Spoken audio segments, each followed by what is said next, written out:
तमाम रैलियाँ चल रही है बंगाल में। हाँ। ममता कह रही है कि इस बार हमारी ही सरकार बनेगी। देखिए पत्रकार जी, सरकार क्या बनेगी, उसकी सरकार तो बन चुकी है भारतीय जनता पार्टी की।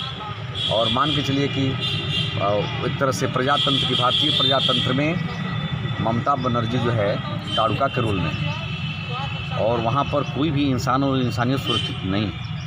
शायद आप लोग भी पत्रकार के रूप में वहाँ जाते तो अभी 10-20 बार कम से कम डंडा खा गए होते। वहाँ न प्रजातंत्र है, न कोई संवेदना है, न कोई संस्कार है। लेकिन हम धन्यवाद दूंगा अपने भारतीय जनता पार्टी कार्यकर्ताओं को भी कि देश की आज़ादी के लिए जो गोली खाने वाले लोग थे, तो आज भी बंगाल की धरती पर माने देश समाज को बचाने के लिए, हिंदुत्व को बचाने के लिए गोली खाने वाले लोग बंगाल की धरती पर हैं।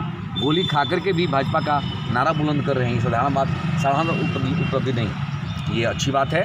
और देश का जो है प्रत्येक राष्ट्रभक्त जो है वहाँ जा कर के बंगाल की धरती पर फिर से भगवान लहराएगा। ताड़िका के रूप में है तो कहीं बीजेपी का विनाश न कर दे। वो क्या करेगी विनाश? हनुमान जी पैदा हो चुके हैं, राम लक्ष्मण और हनुमान पैदा हो चुके हैं, ताड़ुका बध हो जाएगा।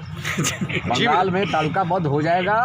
हनुमान जोगी जी पैदा हो चुके हैं, राम लक्ष्मण की जोड़ी दिल्ली में है, हनुमान भी पैदा हो चुके हैं। ममता बनर्जी है हमारा, तो वो अब ममता बनर्जी का कहना है वो क्या है, भगवान जाने, वो भी नहीं समझ पाते वो क्या है। जिसको खून ही प्यारा हो तो उसको राक्षसी प्रवृत्ति ही कह सकते हैं। जिसको गोली ही प्यारा हो, जिसको इंसान का हत्या ही प्यारा हो, उसको हम राक्षसी कह सकते हैं।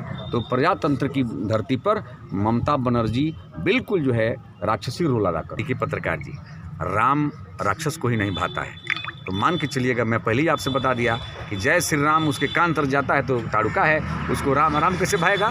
उसको तो दूसरा शब्द ही भाएगा ना। इसलिए स्वाभाविक है कि उसको नाराज होना चाहिए, लेकिन घबराए नहीं, ताड़ुका वध करने वाला हनुमान पैदा हो।